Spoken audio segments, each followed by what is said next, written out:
Assalamualaikum warahmatullahi wabarakatuh. Jumpa lagi dengan Bu Yasinta dalam pembelajaran atau pendalaman materi Bahasa Indonesia kelas 6 berdasarkan analisis latihan Kabupaten 1 dari UPT kemarin. Adapun pembahasannya langsung kita lihat.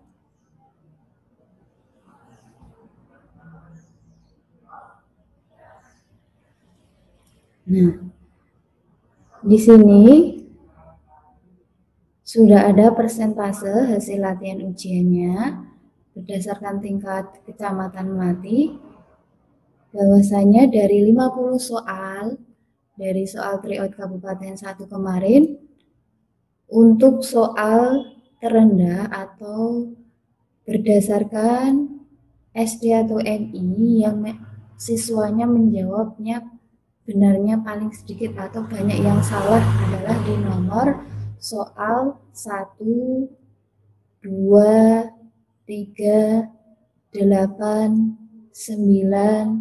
23, 25, 32, 35, dan 38.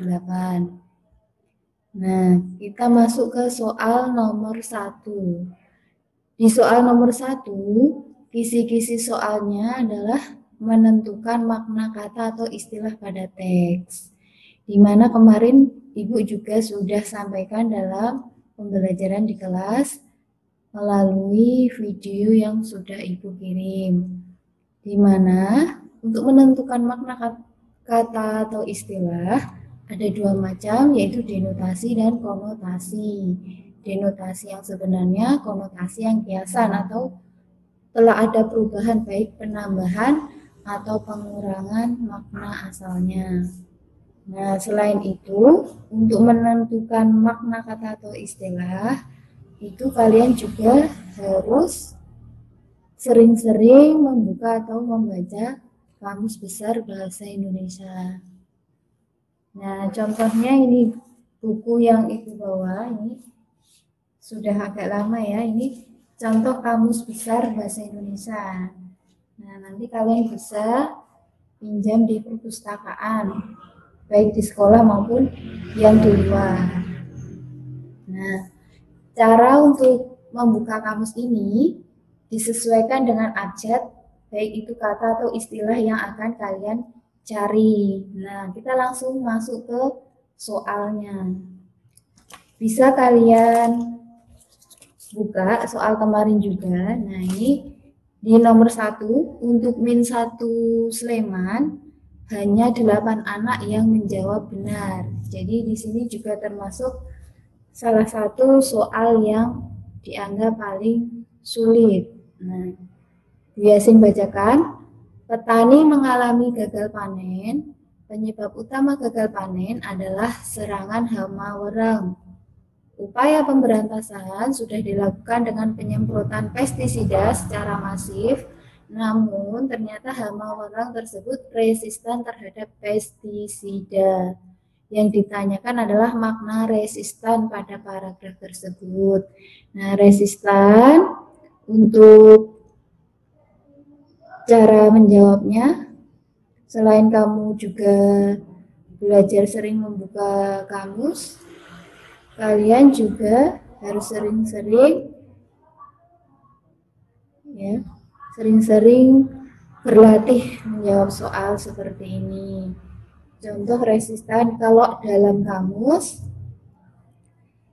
sebelum ke jawaban yang benar ya. Nah, ini di sini sudah Ibu fotokan. Nah, ini nanti kamu kalau di dalam kamus mencarinya berawalan huruf R. Nah, cari kata resistan. Nah, di sini ada terlihat resistan itu yang pertama bisa jadi sifat suatu inang yang mampu mengurangi, menahan ataupun mengatasi perkembangan penyakit yang menyerangnya. Yang kedua, tahan terhadap penyakit. Nah, kita langsung ke nih. Nah, ini di sini juga sudah dijelaskan dalam slide. Resistan, sifat suatu inang yang tadi ya sudah Ibu sampaikan. Yang kedua, tahan terhadap penyakit. Nah, dari soal itu ternyata dari pola jawabannya antara A, B, C, dan D, yang paling tepat untuk makna resisten adalah yang B, tahan terhadap penyakit. Nah, itu sesuai dengan Kamus Besar Bahasa Indonesia. Nah, langsung saja ke nomor 2. Untuk soal nomor 2, kisi-kisinya adalah mengenai menentukan antonim dan sinonim. Kemarin juga sudah Ibu sampaikan, untuk antonim adalah lawan kata dan sinonim adalah persamaan kata. Nah, di sini soalnya adalah Asman tergolong anak bongsor di kelasnya. Yang ditanyakan adalah antonimnya, yaitu lawan kata bongsor. Kemarin di Min 1 Sleman banyak yang terkecoh, banyak yang menjawab yang B, yaitu kecil. Nah, nanti kita bahas bersama. Di sini Bu Yasin sudah paparkan melalui sebentar. Nah, ada bongsor, berarti kamu bukanya huruf B. Besar dan tingginya luar biasa, terutama kalau dibandingkan dengan usianya, baik itu manusia, binatang, atau tumbuh-tumbuhan. Nah, di sini sudah biasa paparkan kecil, pendek, dan lurus. Ini sesuai dengan pola jawaban antara A, B, C, D.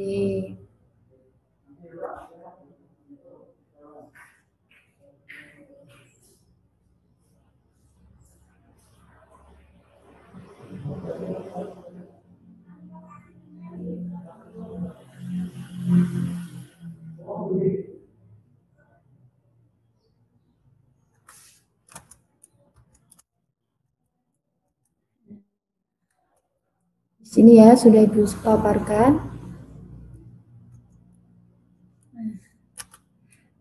Arti kata bongsor tadi besar, tingginya luar biasa. Terus untuk kerdil selalu kecil saja, tidak dapat menjadi besar. Nah, itu tentang orang, binatang, tumbuhan, dan sebagainya karena kekurangan gizi atau karena keturunan. B, tidak berkembang, tidak maju, picik, tentang pikiran, pandangan, dan sebagainya. Itu tentang kerdil, ini sesuai KBBI.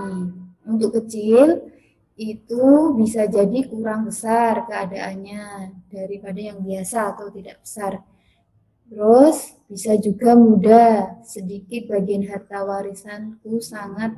Nah, ini sedikit nih ya, sempit, tidak luas, tidak lebar, sebenarnya. Yang E, tidak penting, tidak berharga, dan sebagainya. Untuk pendek, itu dekat jaraknya dari ujung ke ujung, dekat jaraknya dari sebelah bawah, tidak tinggi. Sebentar, itu berhubungan tentang waktu. Ringkas, singkat, tentang cerita. Kalau kurus, itu kurang berdaging atau tidak gemuk, tentang tubuh, bagian dari tubuh ya. Untuk tandus, tidak subur, ini tentang tanah. Kurang berkayu, kurang lebat daunnya, itu tentang pohon, baik itu bagian dari batang itu seperti tebu dan lain sebagainya. Dan jawabannya yang betul untuk antonim bongsor adalah A, yaitu kerdil. Langsung saja di nomor 3 adalah kisi-kisi soal mengenai menggali informasi tersurat. Nah, tersurat itu adalah sudah jelas ya, sudah disampaikan jelas sebagaimana yang tertulis dalam paragraf. Tapi kalau tersirat disampaikan secara gamblang atau tersembunyi, hanya dapat dimengerti dengan benar jika kalian membacanya secara keseluruhan atau harus mencari isi teks dahulu. Nah, caranya kamu mencari isi teksnya dahulu. Nah, di sini soalnya adalah bunyinya, Penyerbukan tanaman salak bisa dibantu oleh manusia. Bunga jantan salak berada pada pohon yang lain. Penyerbukan dilakukan dengan cara bunga jantan dipetik terlebih dahulu. Setelah itu, serbuk bunga jantan ditaburkan pada bunga betina. Hal ini dilakukan untuk memaksimalkan hasil panen salak. Nah, mengapa penyerbukan tanaman salak dibantu manusia? Nah, ini ada kata tanya mengapa. Jadi jawabannya adalah berupa alasan. Nah, ini maka alasannya jadi jawabannya karena ini tersurat itu sudah disampaikan jelas dalam paragraf, maka jawabannya yang benar adalah yang D, bunga jantan tanaman salak berada pada tanaman salak yang lain. Sudah jelas ya di sini. Prediksinya menjawabnya benar, tapi ternyata soal nomor 3 juga termasuk salah satu soal yang dianggap sulit. Untuk soal selanjutnya yaitu soal nomor 8, yaitu tentang mengidentifikasi jenis teks. Nah, untuk mengidentifikasi jenis teks, kamu baca dulu. Nah, dari paragraf tersebut, nah di sini Bu Yasin bacakan. Kebiasaan merokok membahayakan kesehatan. Ada berbagai bahan kimia berbahaya dalam kandungan rokok. Zat kimia tersebut dapat menimbulkan kanker apabila dihirup oleh perokok. Perokok pasif lebih rentan terkena bahaya asap rokok. Rokok juga menimbulkan ketergantungan para pemakainya. Nah, di sini tipsnya untuk menjawab jenis paragraf, kamu harus menganalisis untuk jawaban antara A, B, C, atau D. Nah, persuasi itu adanya tujuan ya. Nih, Bu Yasin jelaskan. Narasi, pemaparan atau cerita, deskripsi, gambaran pengamatannya, persuasi adanya ajakan, argumentasi itu adanya pendapat, sedangkan eksposisi pemaparan dengan jelas dan diakhiri kesimpulan. Nah, kalau persuasi itu adanya ajakan, mari, ayo, ya. Untuk narasi merupakan paragraf yang berisi pengisahan suatu cerita atau kejadian berdasarkan urutan waktu. Kalau deskripsi, isinya itu penggambaran dengan kata-kata secara jelas dan terperinci dengan mengembangkan suatu objek atau karakter, keadaan, sifat, atau pesan.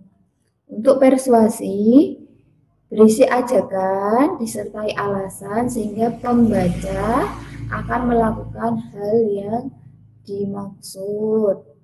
Untuk argumentasi, paragrafnya berisi alasan untuk memperkuat atau menolak suatu pendapat atau gagasan, di mana si penulisnya itu menggunakan data sebagai pembuktian bahwa apa yang dia tulis atau penulis tulis itu benar adanya. Nah, kalau menurut soal itu jawabannya yang tepat adalah argumentasi. Kenapa?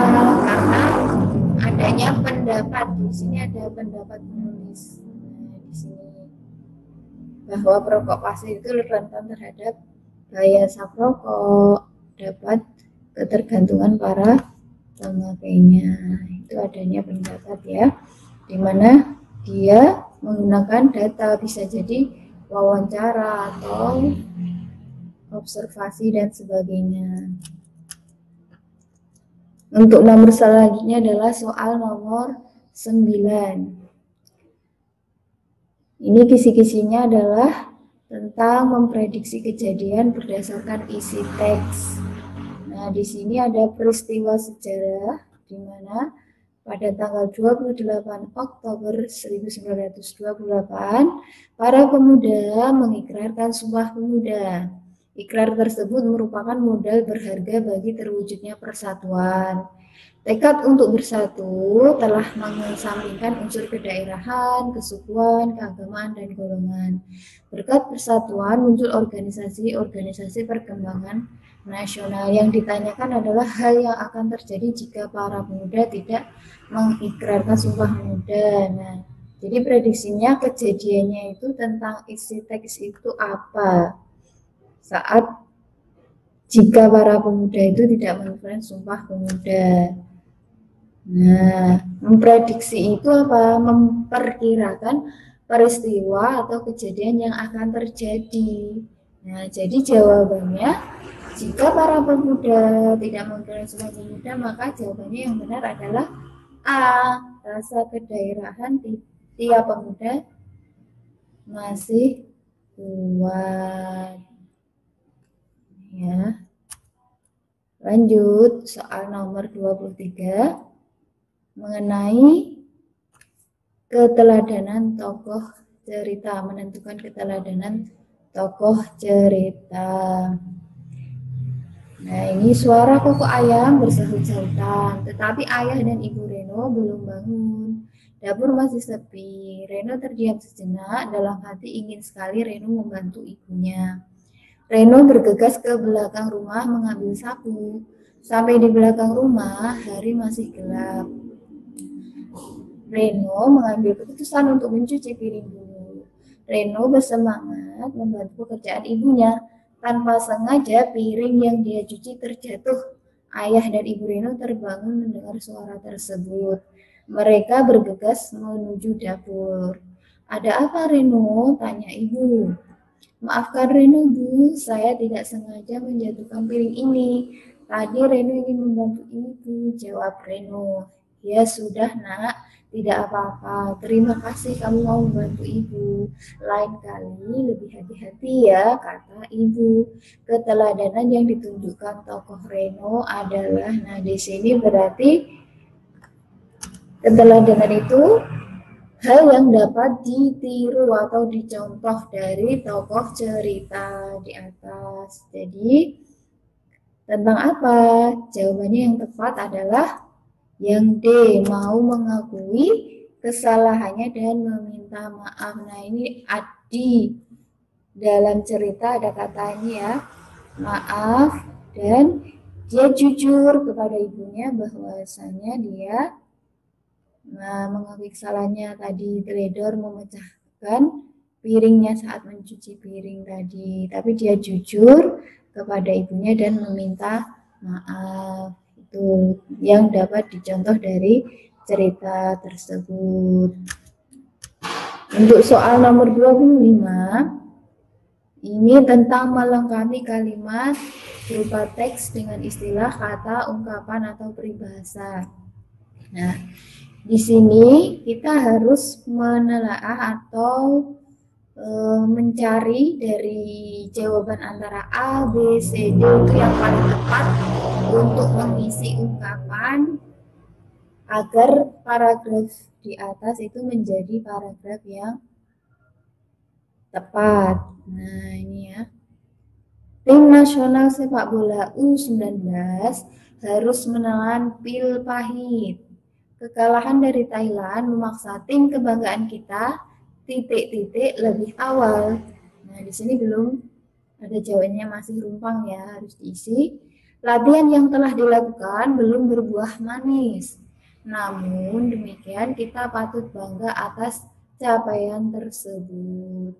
Ungkapan yang tepat kita bahas satu-satu. Yang A, angkat koper. Nah, tersingkir dari suatu kompetisi, terusir dari kediamannya. Angkat kaki, pergi atau meninggalkan tempat, melarikan diri, atau bahkan kabur. Nah, ini artinya angkat kaki. Untuk angkat tangan, nah ini ya, biasanya di film-film itu angkat tangan. Itu menyerah, tidak akan melawan lagi atau takluk. Nah, yang D, angkat topi itu menaruh hormat atau kagum. Walaupun awalannya katanya ada kata angkat semua, tapi Untuk kata yang kedua yang mengikutinya berbeda, ada koper, kaki, tangan, topi, itu maknanya akan berbeda. Nah, untuk mengisinya kita ulang lagi ya. Kita langsung masuk ke kalimat yang untuk melengkapi ungkapan. Nah, di sini berarti ada di kalimat kedua dari paragraf itu. Kekalahan dari Thailand memaksa tim kebanggaan kita. Yang benar adalah yang angkat koper ya, tersingkir dari suatu kompetisi atau terusir dari kediaman. Tapi yang paling benar tersingkir dari suatu kompetisi, karena di situ di dalam paragraf mengenai perlombaan yaitu sepak bola. Nah, di sini ya, melawan Thailand, Indonesia melawan Thailand. Ya, di sini kamu harus lebih jeli lagi menganalisis dan banyak-banyak membaca atau berlatih tentang soal ungkapan. Lanjut, soal nomor 32. Melengkapi kalimat atau teks dengan kata bentukan. Pemerintah bertanggung jawab pengungsi. Kata bentukan yang tepat untuk melengkapi kalimat tersebut adalah, nah di sini hampir sama semua, bedanya ada yang dispasi dan tidak, serta fonemnya ya di sini, atau bunyi yang terkecil dapat membedakan arti antara dua kata tersebut. Jadi kita harus tahu kata dasarnya. Contoh yang A, memulang kampungkan, ini digabung ya, memulang kampungkan. Yang B, memulang spasi kampungkan. Yang C, mempulang kampungkan digabung. D, mempulang spasi kampungkan. Nah, biasin siapkan dulu yang di nomor 32 kemarin sudah ibu catat ya. Untuk jika dalam kalimat tersebut ada imbuhan yaitu awal dan akhir, ada prefix, ada sufiks, maka digabungkan. Nah, kata kuncinya jika ada awalan dan akhiran, maka itu digabungkan. Nah, itu kuncinya. Berarti kita harus membuang atau menyingkirkan dari jawaban antara A, B, C, D. Berarti yang digabungkan ini karena ada awalan dan akhiran, maka yang dibuang adalah yang B dan D. Berarti kita fokus ke A dan C. Nah, di sini Yasin tuliskan. Nah, contoh sini ya, terlihat jelas deh. Terlihat jelas.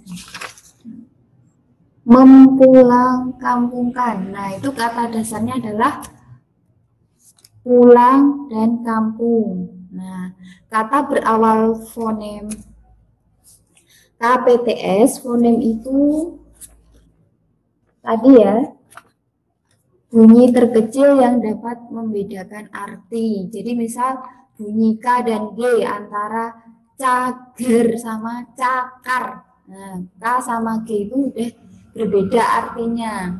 Kalau untuk kaidah fonem yang berawalan KPTS atau peluluhan atau penghilangan, fonem kata dasar yang berawalan KPTS saat diberi awalan me atau pe,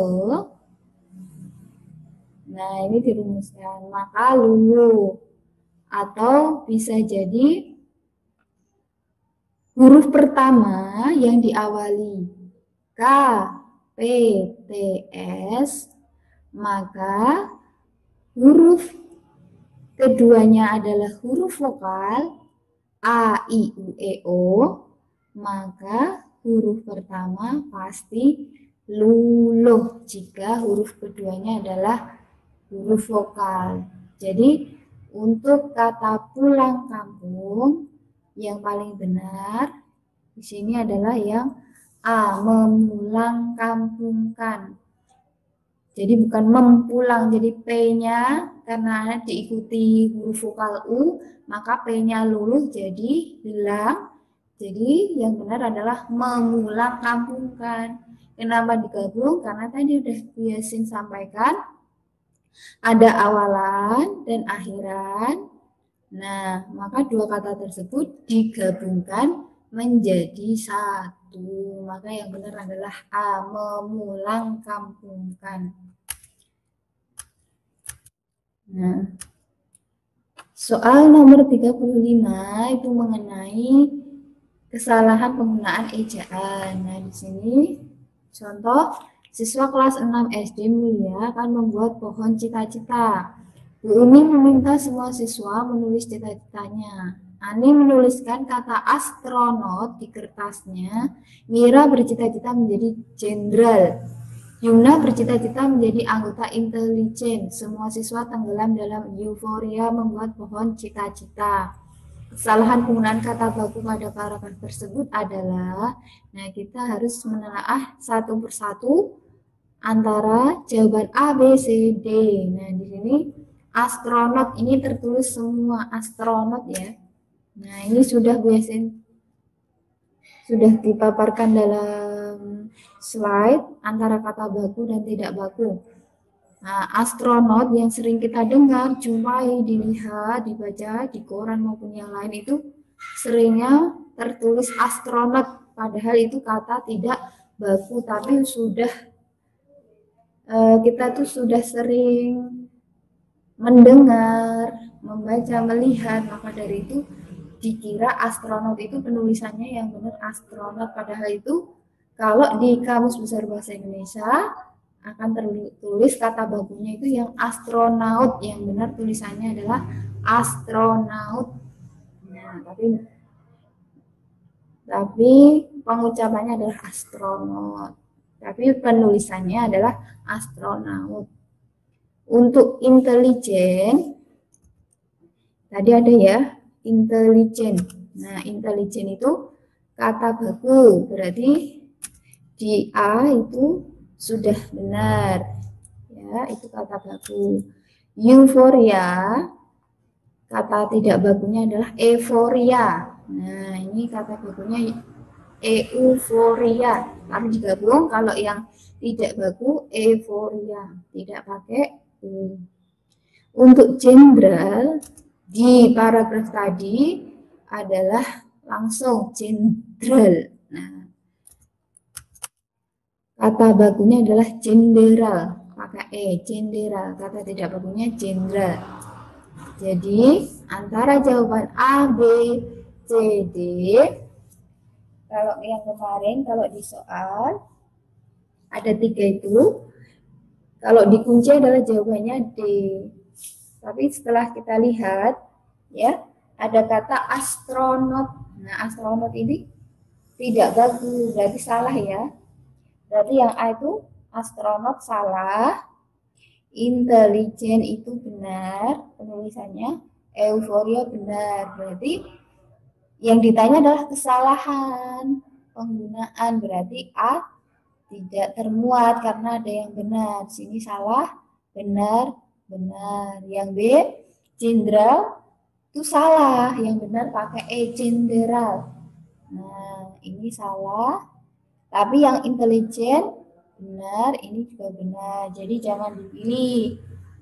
C, astronot salah ya. Jenderal salah, euforia benar.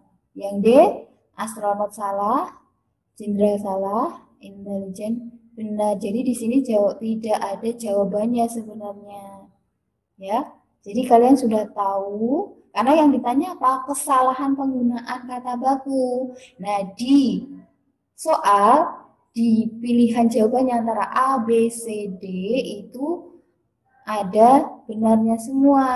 Jadi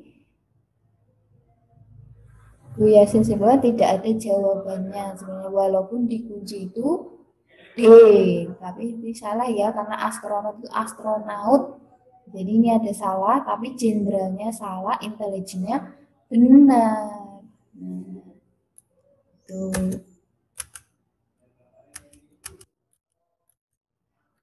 Soal nomor 38 ini soal yang terakhir ya, mengenai memperbaiki kesalahan penggunaan ejaan. Nah, Raja Salman bin Abdul Aziz menerima batik dari presiden. Yang ditanyakan adalah penggunaan huruf kapital atau huruf besar yang tepat. Nah, kita menelaah satu-satu antara A, B, C, dan D. Namanya sama semua antara A, B, C, D. Menerimanya sama, batiknya sama, darinya sama. Yang beda hanya di kata presiden. Yang A, P-nya besar, yang B, P-nya kecil, yang C, P-nya besar. Ya, oh iya tadi, maaf. Untuk yang bin, nah ini bin ini. Yang A ini Raja Salman bin Abdul Aziz, B-nya besar. Ini presidennya P-nya besar, Raja Salman bin-nya ini besar, tapi P-nya kecil yang untuk presiden. Yang C, bin-nya kecil, presidennya besar. Yang D, bin-nya kecil, presidennya kecil. Nah, untuk kamu ketahui, huruf kapital dipakai sebagai huruf pertama unsur nama orang, termasuk julukan. Untuk nama orang itu harus besar. Amir Hamzah awalannya ya, A-nya besar, Mir-nya kecil, Hamzah H-nya besar, Amzahnya kecil. Dewi Sartika, Alessandro Volta, Rudolf Diesel, Halim Perdana Kusuma. Nah, itu ya. Terus, huruf kapital itu tidak dipakai untuk menuliskan huruf pertama kata yang bermakna anak dari. Nah, ini jarang ya, seperti bin. Nah, untuk laki-laki itu kalau di Arab itu artinya adalah anak dari. Jadi bukan nama orang, tapi untuk sebutan atau julukan ya, anak dari siapa. Nah, kalau laki-laki bin, kalau perempuan binti. Nah, bisa diperjelas bahwa huruf kapital tidak dipakai untuk menuliskan huruf pertama kata yang bermakna anak dari, seperti bin, binti, boru, fan, atau huruf pertama kata tugas. Ini contohnya ya, Abdurrahman bin Zaini, binnya kecil ya. Nah, di sini ayam jantan dari timur contohnya. Mutiara dari selatan, darinya kecil. Lanjut. Huruf kapital dipakai sebagai huruf pertama unsur nama, jabatan, dan pangkat yang diikuti nama orang atau yang dipakai pengganti nama orang tersebut, lembaga atau instansi atau nama tempat. Contoh, Wakil Presiden Adam Malik.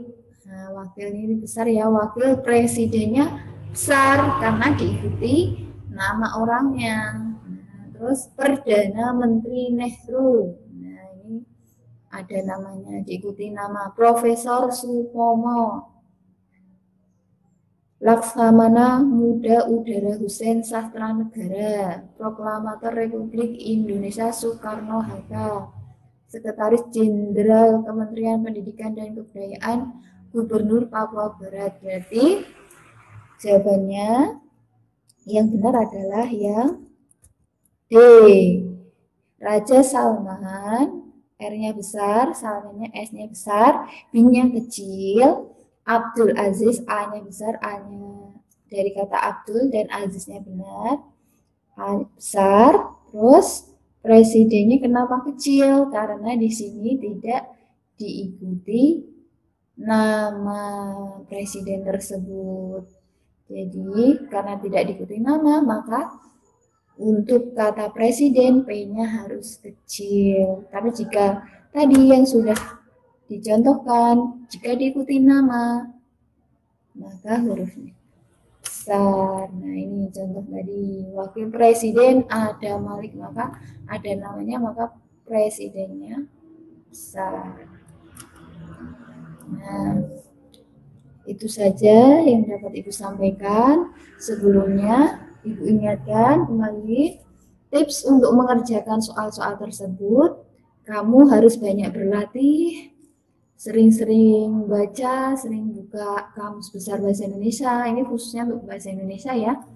Terus menganalisis soal atau pola jawaban. Dan yang paling penting, kamu harus mengerjakan secara tenang dan cermat, serta tidak perlu panik atau menghabiskan waktu gara-gara kamu penasaran dengan soal tersebut. Jadi misalnya masih kesulitan, maka bisa ditandai langsung, tinggalkan dulu, dan nanti kalau waktunya masih sisa, kamu kembali lagi untuk mencoba untuk menjawabnya. Itu saja yang dapat Ibu sampaikan. Kurang lebihnya mohon maaf. Assalamualaikum warahmatullahi wabarakatuh.